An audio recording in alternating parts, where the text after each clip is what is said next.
Evangelho, segunda-feira da 7ª semana do tempo pascal. O Senhor esteja convosco, Ele está no meio de nós. Proclamação do Evangelho de Jesus Cristo segundo São João.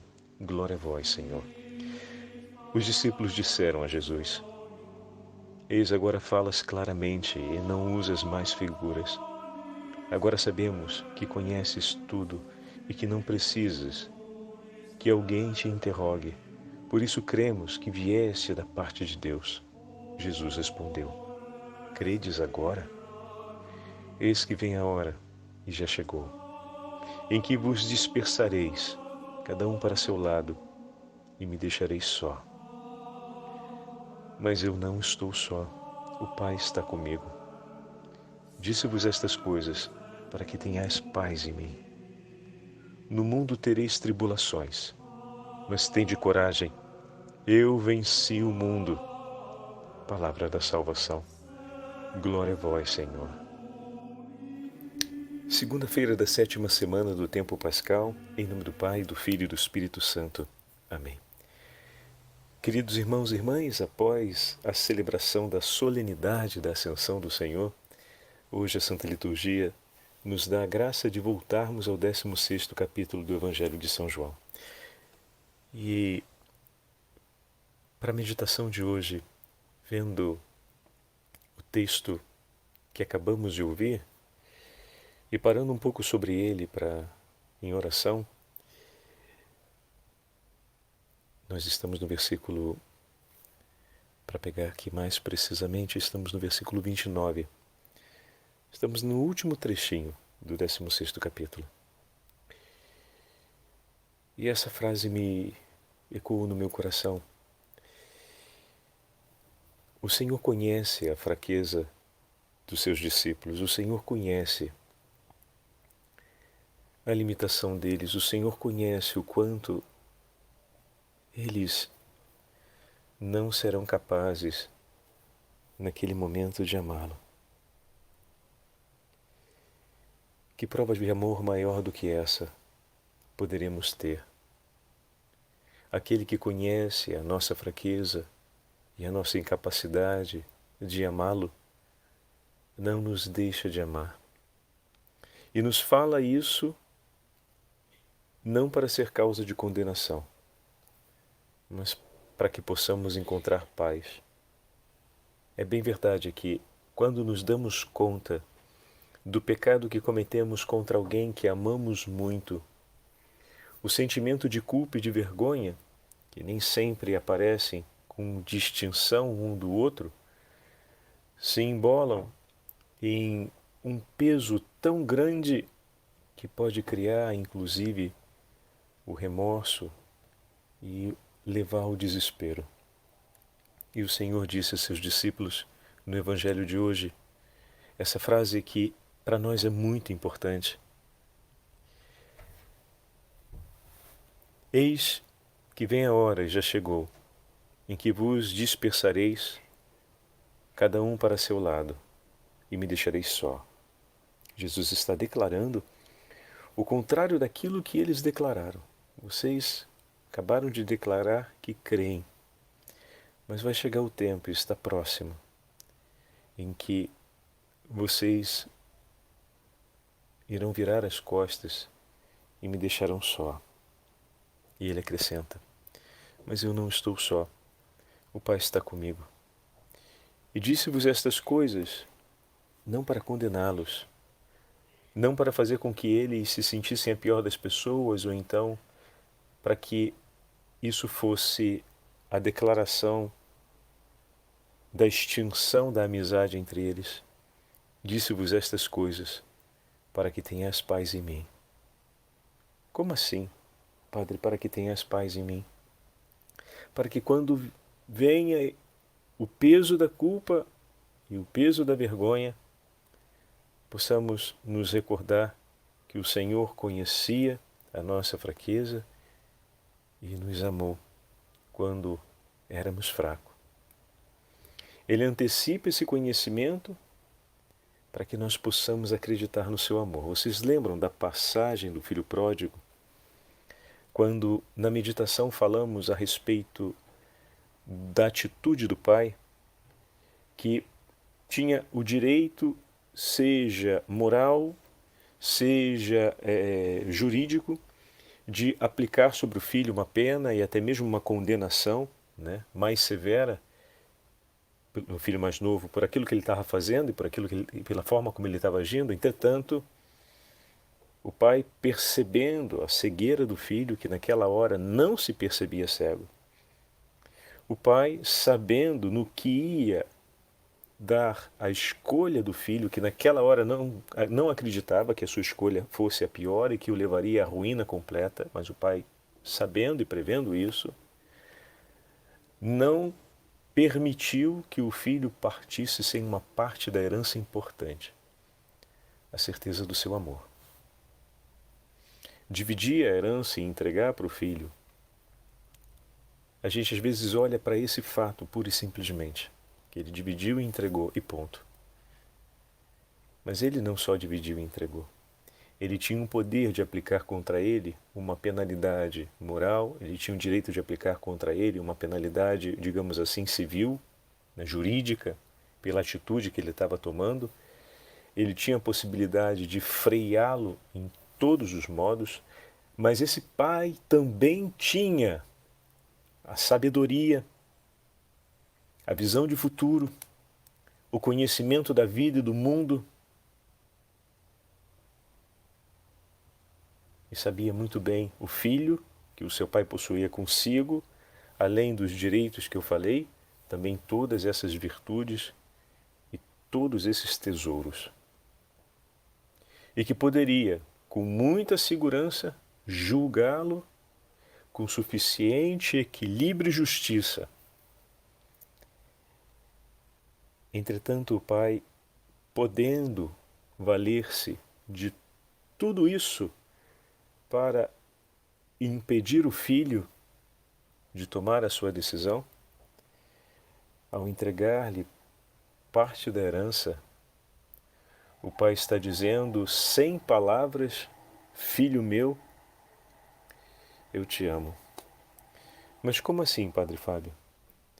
Ele poderia ter aplicado todos os meios necessários para impedi-lo.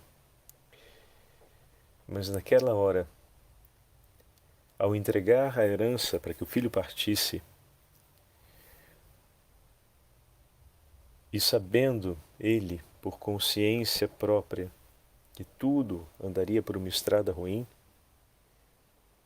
sem ter dito a ele: eu te deserdo, sem ter dito a ele: você é um canalha, o pior dos filhos que um homem poderia ter, você é a minha vergonha, sem dizer todas essas coisas,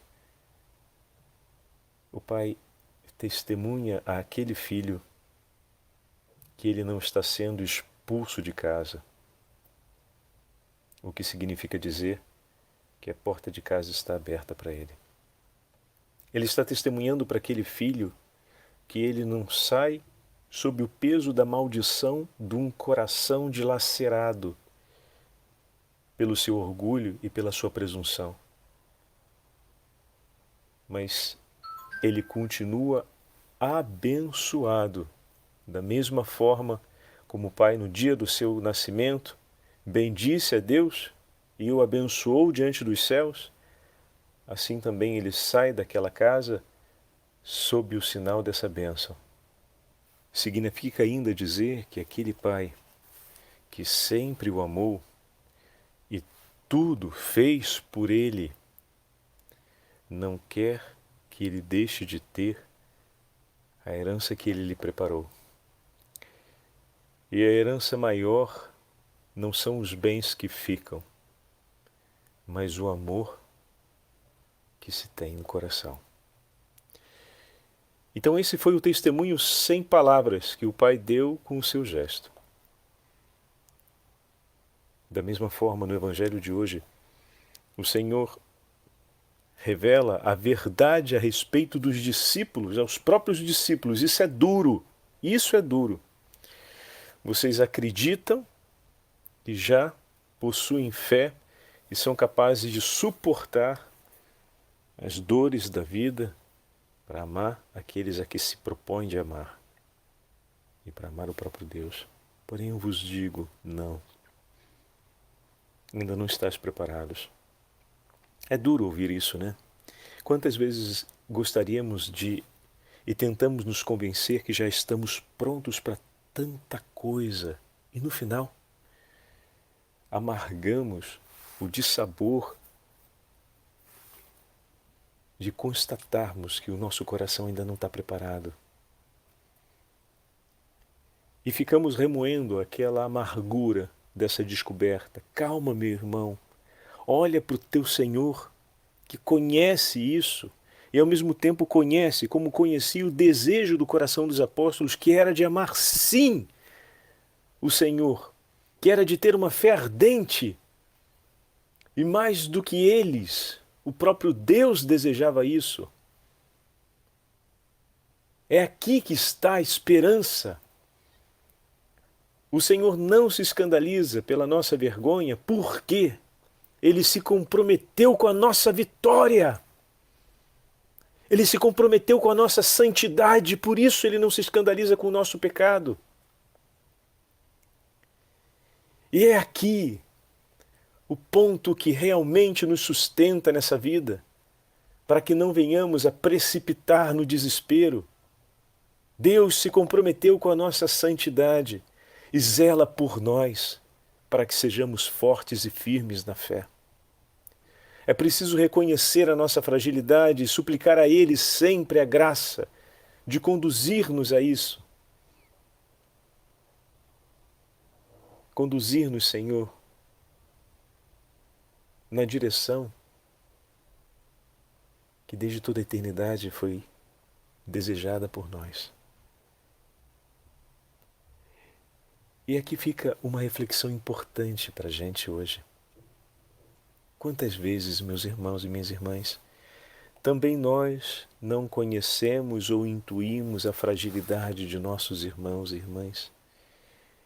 E ver a incapacidade do outro, tantas vezes para nós, é a declaração do fim de uma amizade ou da ruptura de uma aliança. É bem verdade que, em alguns momentos, a aliança supõe, não em alguns momentos, né? Toda aliança supõe uma equidade de deveres, né? E de responsabilidade um pelo outro. E quando a gente fala da relação com Deus, a gente está diante de uma desproporção, né? Porque tudo que façamos não será mais à altura em equivalência daquilo que Deus faz por nós.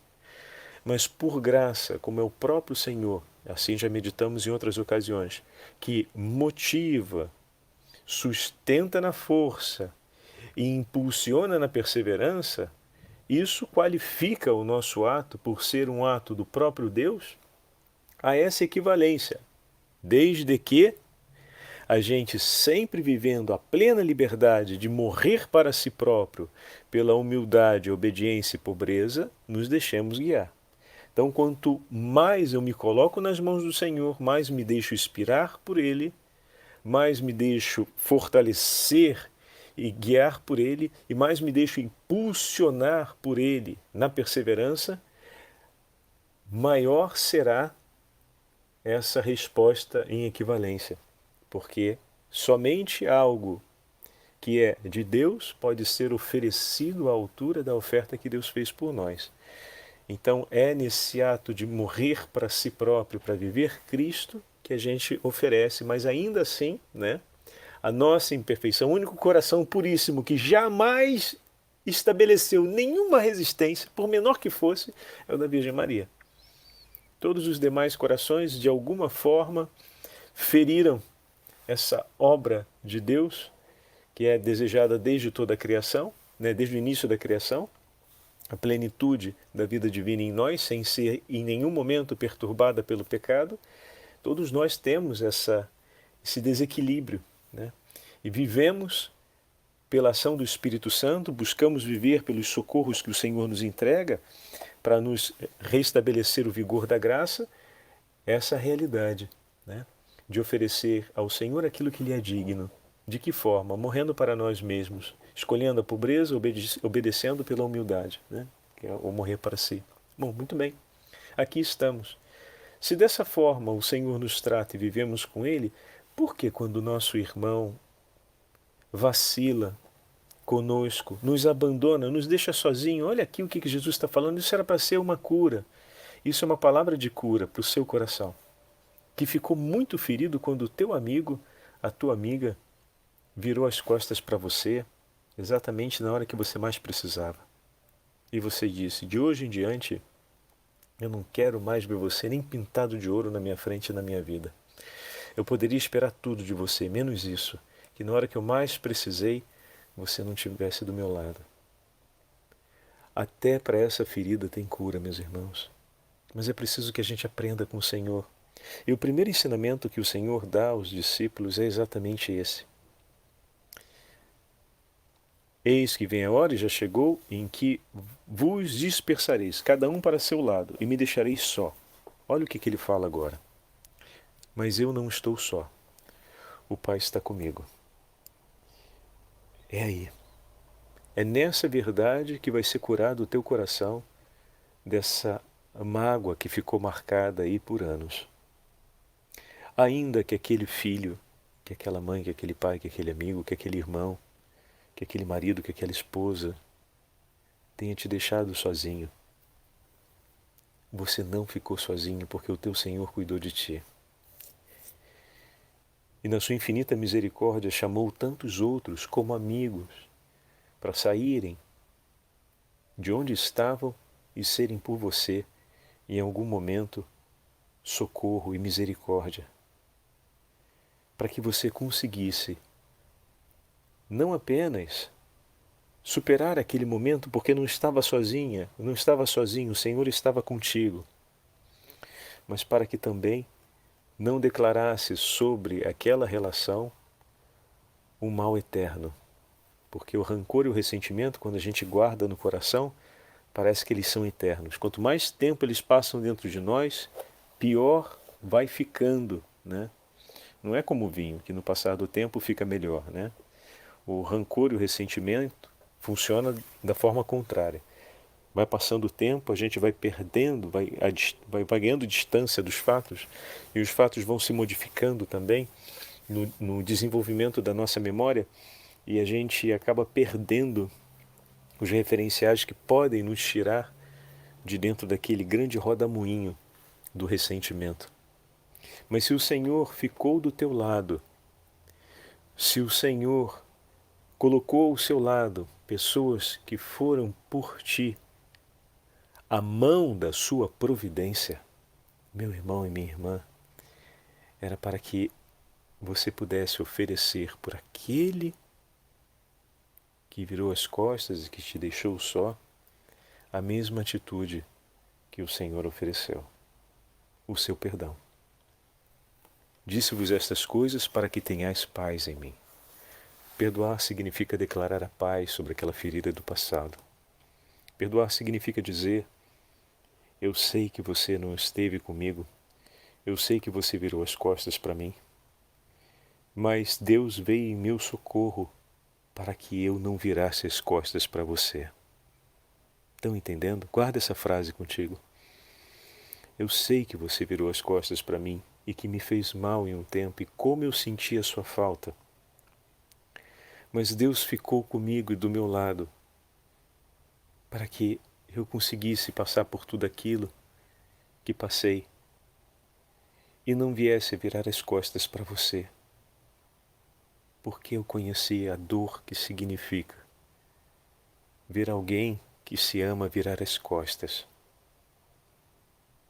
E eu não quero essa dor. Eu não quero que ela se repita para ninguém. Deus veio ao meu socorro para que essa dor fosse extinta, para que essa dor fosse curada, para que essa dor fosse eliminada definitivamente. E eu não quero fazer memória dela para me tornar agora, na sua vida ou na vida de quem for, motivo de dor assim, de igual proporção. Eu bendigo o nome do Senhor que ficou do meu lado e que trouxe tantas outras pessoas que vieram como socorro divino para que essa dor terminasse em minha vida. Eu bendigo o nome do Senhor, porque me fez conhecer, ou me permitiu conhecer, tais dores, mas com urgência me fez conhecer ainda a alegria do seu socorro, e eu escolho, junto com Ele e junto com seu amor que se fez socorro por mim, não ser mais um propagador dessa dor em hipótese nenhuma, e de me comprometer por ser nas mãos de Deus instrumento de consolação por todos quanto um dia precisarem de socorro, como eu precisei e Ele foi por mim socorro. Eu te perdoo. Entendo a sua fraqueza e te perdoo, porque não quero ser, na sua vida, causa de dor assim. Vê, meus irmãos, que itinerário estamos fazendo rumo à celebração de Pentecostes. Olha que grande graça o Senhor está nos dando, já na segunda-feira dessa semana, para começarmos a curar certas passagens da nossa vida que são tão necessárias de serem curadas pelo Senhor. O Senhor esteja convosco, Ele está no meio de nós. Pela intercessão da Beatíssima Virgem Maria, abençoe-vos o Deus Todo-Poderoso, Pai, Filho e Espírito Santo. Amém. Mãe da Divina Misericórdia, rogai por nós.